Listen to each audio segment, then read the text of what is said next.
लोग शुरू करने जा रहे हैं आज मोशन के रिगार्डिंग उसके टाइप्स।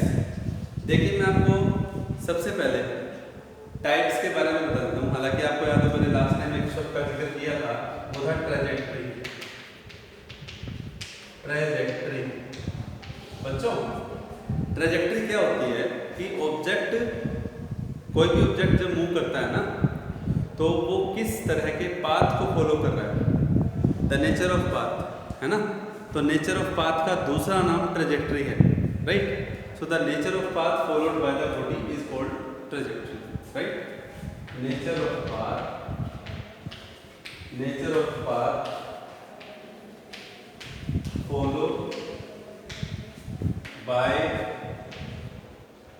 ए मूविंग बॉडी, है ना, ठीक है। अब एक बात, तो जैसे अगर स्ट्रेट लाइन में जा रहा है तो हम क्या बोलेंगे उसको, स्ट्रेट लाइन ट्रैजेक्टरी। अगर वो सर्कुलर पाथ को फॉलो कर रहा है तो हम क्या बोलेंगे, सर्कुलर ट्रैजेक्टरी, ठीक है। अगर वो रैंडमली कहीं भी जा रहा है तो ये क्या है, कर्वीलिनियर। समझ में आ रही बात। तो पॉइंट क्या है, जैसा पाथ वैसा नाम, ठीक। आपसे आगे देखिए। दूसरी बात, ट्रैजेक्टरी के बाद दूसरा पॉइंट देखिए, पॉइंट मास ऑब्जेक्ट। मैं इसका शायद कर चुका हूं, लेकिन फिर से आपको बता देता हूं क्यों लेते हैं। बच्चों मेरी बात ध्यान से सुनिएगा। पॉइंट मास ऑब्जेक्ट है ना, जो वो हर ऑब्जेक्ट है, हर moving object point mass object है। क्यों, ऐसा क्यों लेते हैं? जैसे मैं आपसे एक सिंपल सा क्वेश्चन कर रहा हूँ। मैंने कहा कि एक कार 100 मीटर है, एक कार जो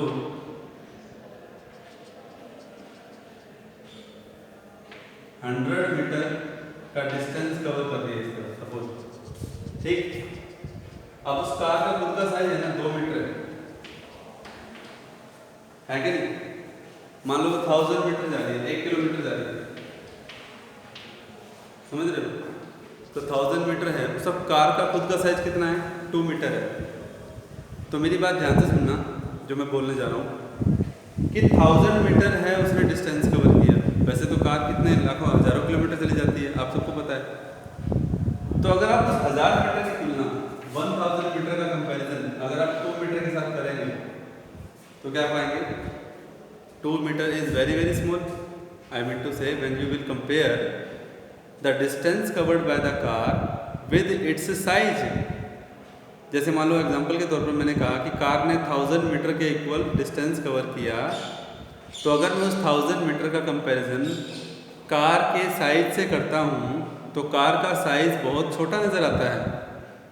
तो ऐसे में मैं तभी कह रहा हूँ, ऐसे में हम लोग कार के साइज को कंसीडर नहीं करते, कार के साइज को कंसीडर नहीं करते, उसको नेगलेक्ट कर देते हैं। तभी हम क्या कहेंगे, भाई कार ने कितना कवर किया डिस्टेंस, 1000 मीटर का। भाई कोई अगर ये कहे 2 मीटर अगर ले तो हम कहेंगे जी कार तो यहाँ से चली थी, यहाँ तक पहुँची, कहाँ तक कार, ठीक है, मानो यहाँ तक पहुँची कार, जो भी, ठीक है। तो यहाँ तक अगर पहुँची तो हम कहेंगे सर 2 मीटर इसका साइज कम करो, 998 मीटर आएगा। अब सोच के देखो, 998 मीटर और 1000 में कोई ज़्यादा फर्क थोड़ी ना है। और कार तो हज़ारों किलोमीटर जाती है, हज़ारों किलोमीटर में अगर आप 2 मीटर का कंपैरिजन करने लग गए तो आप जैसा कोई महानुभाव नहीं। अरे यही तो नेगलेक्टिंग होता है। तो पॉइंट मास ऑब्जेक्ट का मतलब यही तो होता है। पॉइंट मास ऑब्जेक्ट लेते क्यों हैं, इसी वजह से तो लेते हैं कि अगर किसी ऑब्जेक्ट का साइज उसके द्वारा कवर की गई डिस्टेंस से बहुत ज़्यादा हो, बहुत कम हो, तो हम उस ऑब्जेक्ट के साइज को नेगलेक्ट करके चलते हैं और उसको हम एक पॉइंट की तरह, पॉइंट साइज की तरह कंसिडर कर लेते हैं। तो आई होप यू अंडरस्टैंड कि पॉइंट मास ऑब्जेक्ट का मतलब क्या है। एवरी ऑब्जेक्ट, मूविंग ऑब्जेक्ट जो है, जो जितना डिस्टेंस उसने कवर किया, आप उसे पॉइंट मास ऑब्जेक्ट का नाम दे सकते हैं, ठीक है। जहाँ पे मोशन के दौरान उसके साइज को कंसिडर नहीं किया जाता। ठीक है। उसके बाद देखिए, अगर आपको डेफिनेशन लिखनी है तो आप डेफिनेशन लिख सकते हैं। पॉइंट मास ऑब्जेक्ट क्या है? व्हेन साइज ऑफ ए, और ये जैसे कल्पना है, एक काल्पनिक अप्रोच है, एक वर्चुअल अप्रोच है। वैसे ऑब्जेक्ट का साइज में पॉइंट थोड़ा होता है, लेकिन जब दूर से देखते हैं तो पॉइंट नजर आता है वो। तो when size of moving object compare with its distance covered, then object look like a point.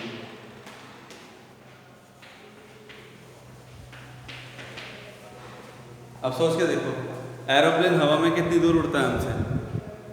Aeroplane हवा में हमारे से कितनी दूर उड़ता है?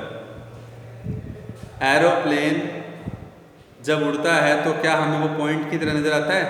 बिल्कुल आता है। पर क्या एरोप्लेन का साइज बिल्कुल पॉइंट जितना है? नहीं है। तो इसलिए एरोप्लेन को हम क्या कह सकते हैं? पॉइंट मास ऑब्जेक्ट कह सकते हैं, क्योंकि वो हमसे 4-5 किलोमीटर जितने भी ऊपर हवा में उड़ रहा है। आई होप यू अंडरस्टैंड, है ना। तो पॉइंट मास ऑब्जेक्ट क्या कहेंगे? हर उस ऑब्जेक्ट को पॉइंट मास ऑब्जेक्ट कह सकते हो जब आप उसके डिस्टेंस, उसने जितनी डिस्टेंस कवर की है उसका कंपैरिजन उसके साइज से करो। समझ में आ गई बात? ठीक है। अब आगे ध्यान दीजिए, पॉइंट मास ऑब्जेक्ट के बाद अगला पॉइंट है motion, types of motion. Types of motion, students ध्यान दें। टाइप्स ऑफ मोशन में मैं आपको देखो, टाइप्स ऑफ मोशन दो तरह से हैं। आप मोशन को दो कैटेगरी में डिवाइड कर सकते हैं। एक, उसने, किसने, मूविंग ऑब्जेक्ट ने किस तरह का पाथ फॉलो किया। एक तो उसके पाथ के हिसाब से आप मोशन के टाइप्स बता सकते हैं, अभी हम वो बताएंगे। एक होता है कि जब वो मूव कर रहा है तो उसके पोजीशन कोऑर्डिनेट्स के हिसाब से, पोजीशन कोऑर्डिनेट्स के हिसाब से भी आप उसके मोशन के टाइप्स को बता सकते हैं। तो मैं यहाँ पे आपको सबसे पहले बताऊंगा on the basis of coordinates.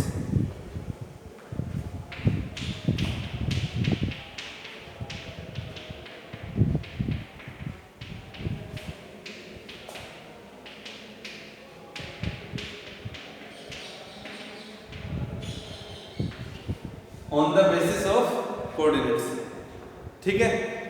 तो फर्स्ट वन देखिए क्या है, one dimensional motion. One dimensional motion, ठीक है। वन डायमेंशनल मोशन, प्लीज जरा ध्यान दें। आप लोगों को फ्रेम ऑफ रेफरेंस तो मैंने बताया था, एक्स वाई जेड 3 एक्सिस का कॉम्बिनेशन होता है, और आप अच्छे से जानते हैं कि वैसे तो डायरेक्शन इनफाइनाइट हैं, लेकिन फिर भी हमने अपनी सहूलियत के लिए for our convenience we divide the direction into majorly 3, you can say 3 और 6 into 6 parts, x minus X plus Y minus Y plus Z minus Z. तो आप जानते हैं अच्छे से कि वन डायमेंशनल मोशन का मतलब ये है बच्चों, देखिएगा कि मैं अगर यहाँ पे सपोज मैं यहाँ पे एक्स वाई प्लेन डिनोट कर रहा हूँ, ठीक है। हालांकि हम यहाँ जेड भी डिनोट कर सकते हैं ऑन बोर्ड। जेड का मतलब ये है इस तरह से बोर्ड के बाहर परपेंडिकुलर आउटवर्ड, इस बात का ध्यान रखना आप लोग। जेड का मतलब है आउटवर्ड डायरेक्शन, पर ऑन बोर्ड हम इसको इस तरह से दिखा रहे हैं, ध्यान दें। अब मान लीजिए किसी ऑब्जेक्ट ने चलना शुरू किया अलोंग एक्स एक्सिस, ठीक है। अब आप मुझे ये बताइए, अगर वो ऑब्जेक्ट एक्स एक्सिस के अलोंग जा रहा है, एक छोटी सी बात है, एक्स वाई जेड के ऊपर बेस्ड है, समझ में आ जाएगा।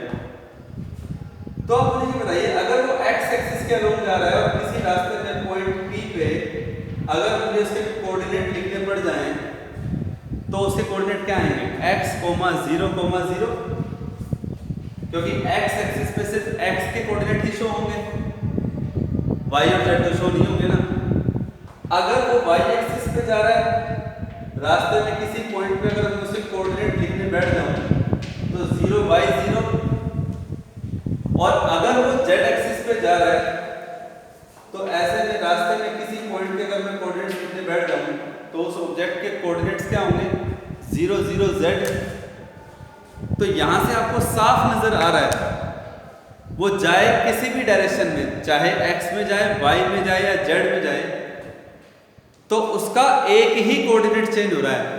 अगर वो x में जा रहा है तो y और z 0 हैं x के अलोंग, अगर वो y के अलोंग जा रहा है प्योर तो उसमें x और z 0, 0 हैं। अगर वो z एक्सिस के अलोंग जा रहा है तो उसके x और y कोऑर्डिनेट 0 हैं। और इससे साफ जाहिर होता है कि इस सिचुएशन में जो ये ऑब्जेक्ट है ये वन डायमेंशनल मोशन को फॉलो करता है। तो डेफिनेशन क्या कहती है वन डायमेंशन की, ऑब्जेक्ट इस तरह से मूव करे कि सिर्फ उसका तीनों में से किसमें से, x, y और z में से सिर्फ एक ही कोऑर्डिनेट चेंज हो, only one of the coordinate change, then we can say the object is in one dimensional motion. तो आई होप आपको डायग्राम से समझ में आया होगा और डेफिनेशन भी मैं आपके लिए यहाँ पे लिख रहा हूँ। क्या है definition, when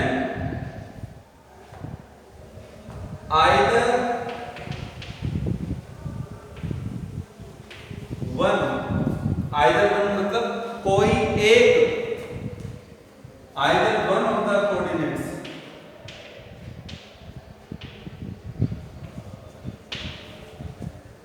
one of the coordinates from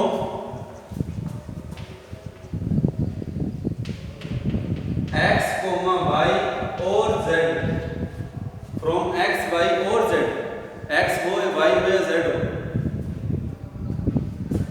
then when either one of the coordinates from x, y or z changes during motion,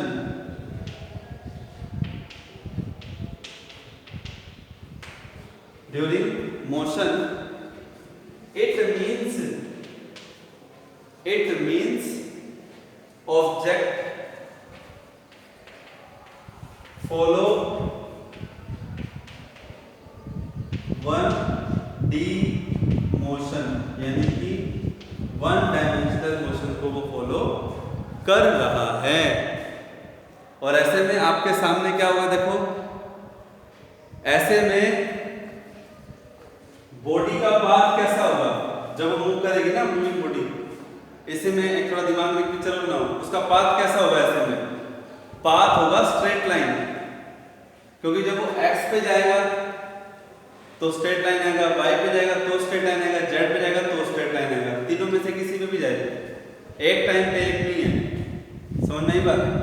तो इसका मतलब क्या है, object follow one dimensional motion.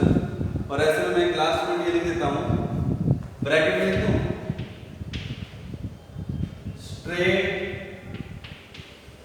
Line path.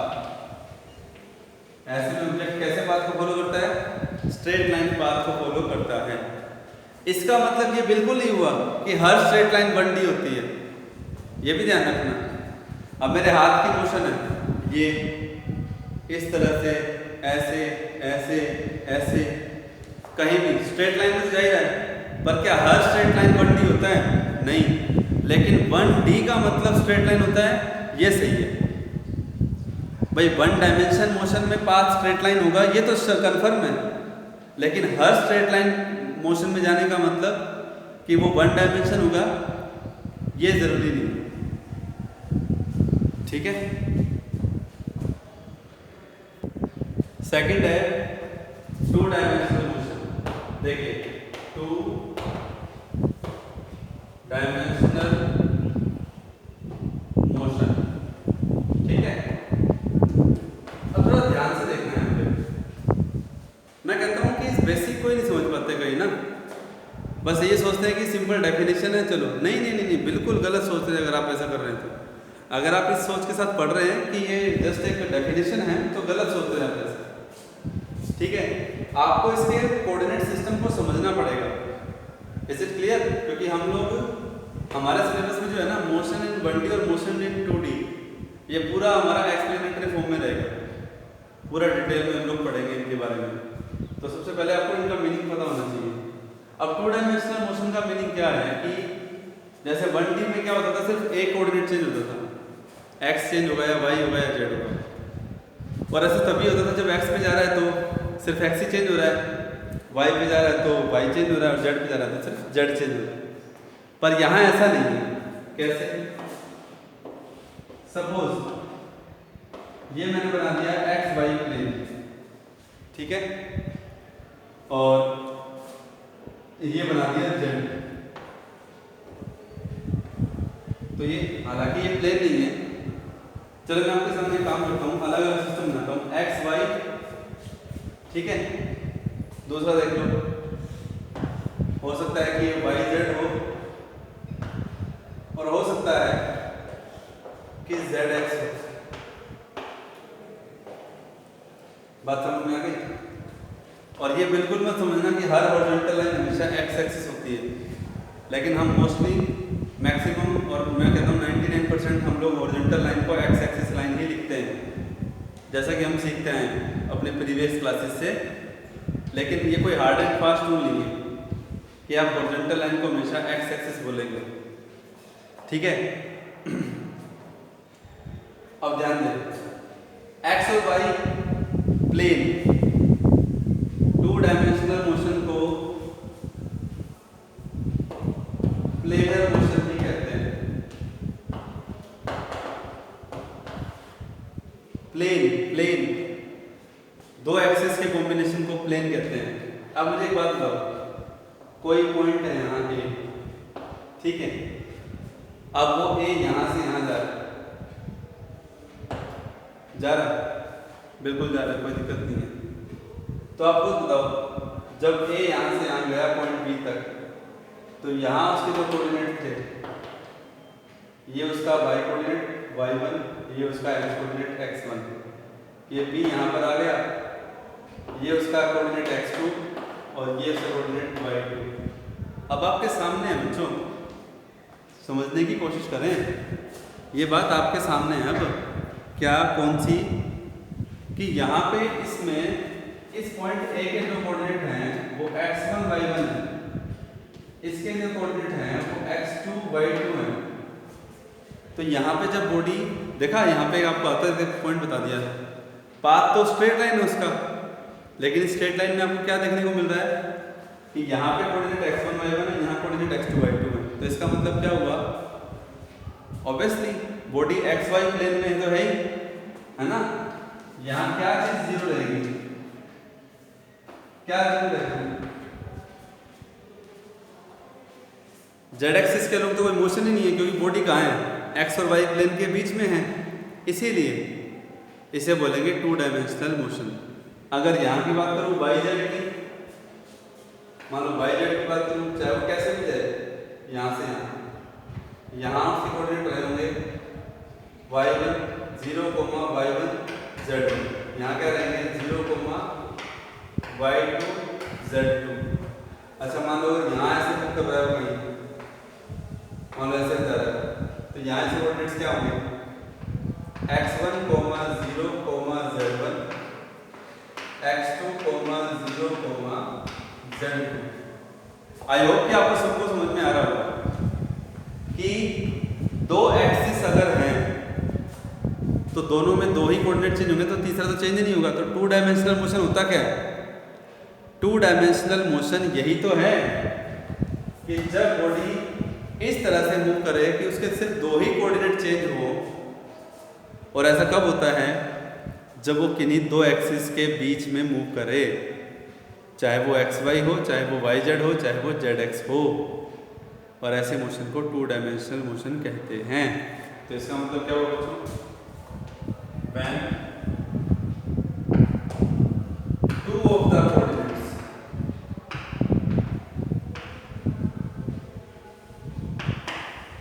when 2 of the coordinates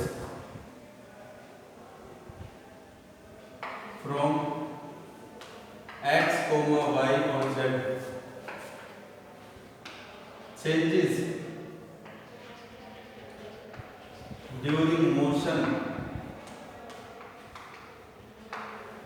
of an object, then its motion is called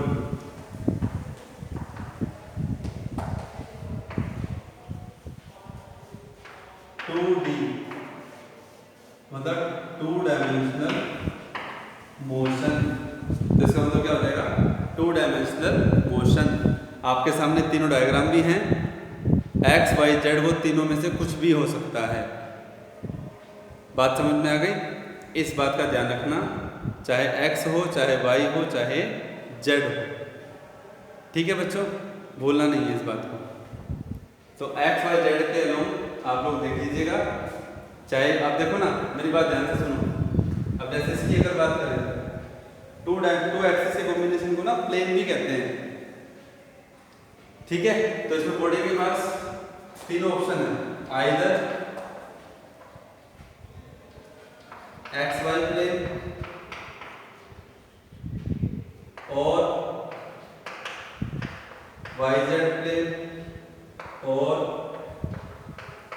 Z x plane या x Z plane. Body किसी भी दो axis में घूमे तो उसके दो ही कोऑर्डिनेट चेंज होंगे। ठीक है बच्चों, अब मैं आपको इसका एग्जांपल बताऊं। देखो एग्जांपल तो वैसे बता ही दिया। देखो आपको अभी भी क्लियर किया था मैंने कि हर स्ट्रेट लाइन 2D नहीं होती, पर 1D स्ट्रेट लाइन होती है। अब स्ट्रेट लाइन तो ये भी है, पर क्या ये स्ट्रेट लाइन वन डायमेंशन को फॉलो कर रही है? नहीं कर रही, क्योंकि यहाँ पे इसके दोनों कोऑर्डिनेट्स बदल रहे हैं। अच्छा, ये पाथ कर्व हो गया, ये भी कर्व पाथ हो गया। अच्छा, एक और बताऊँ आपको मैं, ध्यान देना, जो सर्कुलर ट्रेजेक्टरी होती है ना, सर्कुलर ट्रेजेक्टरी, सर्कुलर पाथ में घूमना, सर्कुलर ट्रेजेक्टरी एक्चुअल में टू डायमेंशन मोशन का ही एग्जांपल है। Circular trajectory, two dimension motion circular होगा, ये सही है, पर हर सर्कल टू डायमेंशन होगा, ये सही नहीं है। देखो ना, अब जैसे आप बोर्ड को लगाओ, बोर्ड में इसकी जो ये लेंथ है ये एक्स एक्सिस है, जो वर्टिकल है ये वाई एक्सिस है। अब मैं अपने हाथ को ऐसे घुमा रहा हूं, तो आप सोचिए कि मेरा हाथ एक्स और वाई प्लेन में घूम रहा है, जेड तो बाहर है ना, मैं तो लेके नहीं आ रहा इसको, एक्स और वाई के पैरेलल घूम रहा है मेरा हाथ। तो ये क्या हुआ? सर्कुलर मोशन हुई। पहली बात, एक्स वाई के पैरेलल हुआ तो ये टू डायमेंशनल मोशन हो गई। Is it clear? Is it clear everybody? लेकिन अगर मैं अपने हाथ को ऐसे घुमाऊं इस तरह से, तो ना तो ये एक्स वाई के पैरेलल है, ना ये वाई जेड के पैरेलल है। जरा ध्यान दें कि मेरा हाथ अगर मैं ऐसे घुमा रहा हूं तो क्या ये 2D को फॉलो कर रहा है? नहीं। समझ में आई बात? तो मेरा कहने का मतलब है two dimension motion is the planar motion, so we will discuss later about it. ठीक है बच्चों।